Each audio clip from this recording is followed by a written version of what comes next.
We just talk entertainment. Share and subscribe. Hey guys, welcome to Entertainment Talk Nation. This is Rob, and this video, we're going to review the second episode of the show on Fox, Gotham. Very, very good episode. Like the follow-up. If you saw my review last week, I did mention that I felt Selina Kyle would play a role in discovering who murdered the Waynes. And as we saw at the end of the show, that was confirmed. So, but let's take it from the top. So we open up with Bruce Wayne pretty much putting his hand over a flame, just enough to burn himself, and obviously going through a lot right now, trying to handle what happened with his parents, and at the same time, trying to test himself to some extent. It's funny because knowing who the character is, you wonder, you can't help but, like, if you saw this happen to a normal kid, like, who's not supposed to end up being Batman, you would say that, yeah, he's going through a troubling time right now. And these are some of the weird side effects of maybe something traumatic happening to them. Where in this case, you look at it and it's like, all right, is this like a early stages of Batman preparation? Or, but honestly, I think, and that crossed my mind for a minute. And then after that, I was like, nah, this is just a kid going through some shit right now. I don't think there's even any hint of Batman there. Because I think some viewers might start to think that when they see Bruce Wayne doing things like this and testing himself or saying things like that, they might take it as, oh, well, he's starting off, this is the whole Batman thing. No, I think he's a kid struggling with what happened with his parents, and this is some of the ways that he's dealing with it. As odd as it may seem, I'm more than sure that any other child who has lost their parents in a traumatic fashion have done worse. So, but yeah, very dramatic scene. The interaction between him and Alfred is so different than what we're used to, and I like it. It shows Alfred in a more like passionate about the young Bruce Wayne, like very protective of him, very fatherly. And not that you never got that from like some of the movies, but the interaction is very, very father-son-like. And I like seeing it from that perspective. We got hints of some of that kind of stuff in the movies, but seeing it now in the show, seeing them interact and seeing Alfred struggle with trying to raise Bruce the right way, and Bruce being very rebellious because of what's happened to him. I like that. I think it goes for a lot of good drama. So that was the opening scene. Then, we take it to Bullock and Gordon, and these two, very, very interesting group of cops. And, it's so funny because they seem to work well together through their adversity. I mean, it's almost like, yeah, they're on different playing fields completely. Bullock is corrupted. Gordon has been playing corrupted, but he's a straight arrow. But yet, when push comes to shove, they seem to work so well together. They obviously have different views. They have different approaches to how to do their job. But the end result always, so far, seems to be very good. Now, it was very nice to see Lily Taylor make a cameo in this show, and I'm pretty sure we'll see her again. I'm hoping we'll see her again. But yeah, it was very nice to see her make a cameo. For some of you who might have been around when I was doing the Almost Human reviews before I got canceled, I really like her as an actress, and she did great in this episode. She was great as a cameo, so I enjoyed seeing her. And the storyline was pretty, I kind of want to know where these kids were gonna go. I saw the Trident Company. Maybe there's something there I missed, but I thought that the whole idea of the kidnappings was pretty. We've seen that before, so it's nothing major, nothing groundbreaking. But I think what they put behind it is what matters more. And what they did was they brought Selina Kyle out to light. They brought out Catwoman.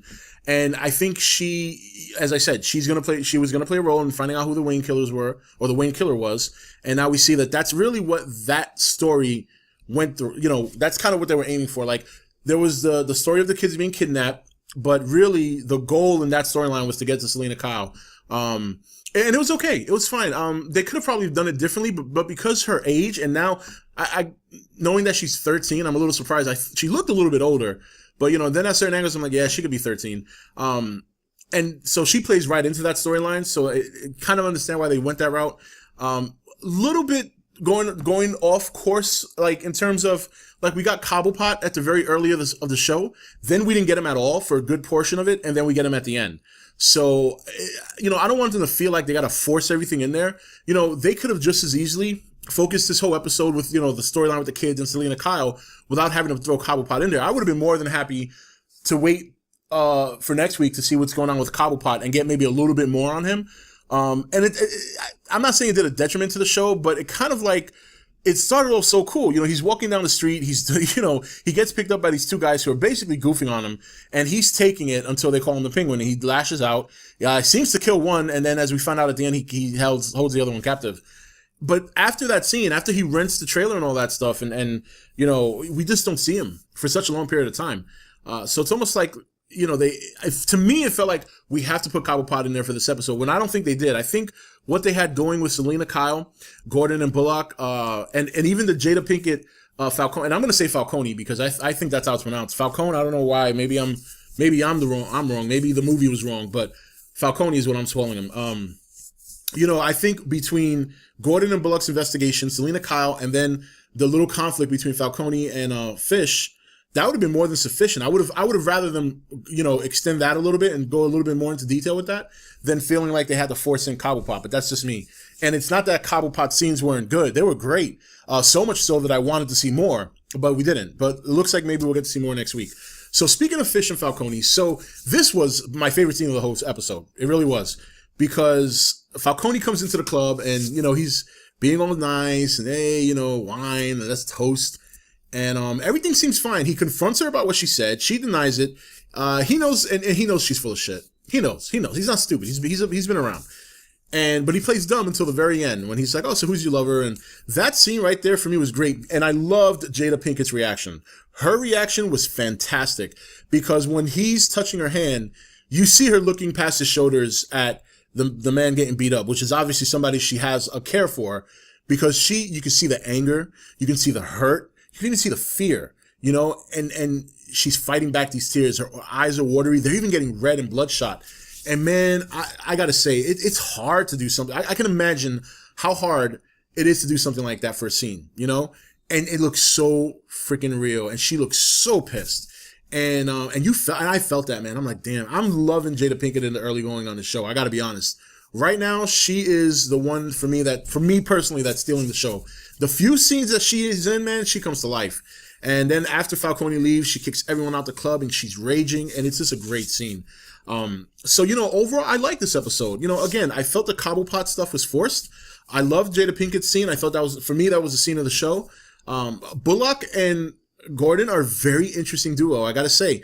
I'm really liking that combination, because at the end, they both get the job done and they both do a kick-ass job. But in between all that, they conflict, they argue. You know, one is corrupted, one is not, but he's pretending to be. And I like that. It really brings for a lot of conflict. It makes investigations more complex. It's just a really, really good, so far I'm really liking how that works. And I think the two actors have great chemistry working together on screen. And so far, the few little bit that I've seen of Alfred, I like so far. I like how that's going. I love the fact that they're not forcing too much Bruce Wayne. They give you a little bit of drop of him, so far in the first two episodes.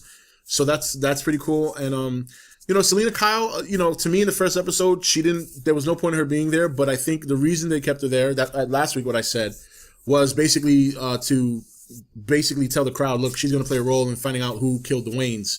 And, that came to light on this episode. So, overall, I thought it was a great episode. I enjoyed it. I'm enjoying the show so far. I'm really loving Jada Pinkett. I really like the Bullock and Gordon's chemistry on screen and their conflicting investigative skills and how it all works out in the end. Because you know that there's going to come a point where it's not going to work out that way. And I'm definitely interested in seeing Cobblepot. I wish I could have seen him more this week. Not that I didn't like the story. I just felt like he was a little bit forced. Edward Nygma's cameo once again was pretty cool.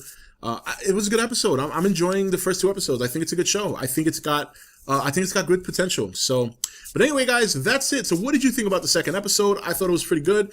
And how do you feel about the early going of the show so far? I think it's got good potential. And we'll see where it goes. Anyway, guys, that's it for this review. This is Rob signing off for ETN, where we don't do news, we just talk entertainment. Take it easy. Thank you for watching ETN. Don't forget to comment, share, and subscribe. Join the nation's Facebook page to meet other subscribers or visit ETN's Facebook page and Twitter page. Links for all are in the description. You're watching ETN, where we don't do news, we just talk entertainment. Share and subscribe. Hey guys, welcome to Entertainment Talk Nation. This is Rob, and this video, we're going to review the second episode of the show on Fox, Gotham. Very, very good episode. I'd like the follow-up. If you saw my review last week, I did mention that I felt Selina Kyle would play a role in discovering who murdered the Waynes. And as we saw at the end of the show, that was confirmed. So, but let's take it from the top. So we open up with Bruce Wayne pretty much putting his hand over a flame, just enough to burn himself, and obviously going through a lot right now, trying to handle what happened with his parents, and at the same time, trying to test himself to some extent. It's funny because knowing who the character is, you wonder, you can't help but, like, if you saw this happen to a normal kid, like, who's not supposed to end up being Batman, you would say that, yeah, he's going through a troubling time right now, and these are some of the weird side effects of maybe something traumatic happening to them. Where in this case, you look at it and it's like, all right, is this like a early stages of Batman preparation? Or, but honestly, I think, and that crossed my mind for a minute. And then after that, I was like, nah, this is just a kid going through some shit right now. I don't think there's even any hint of Batman there. Because I think some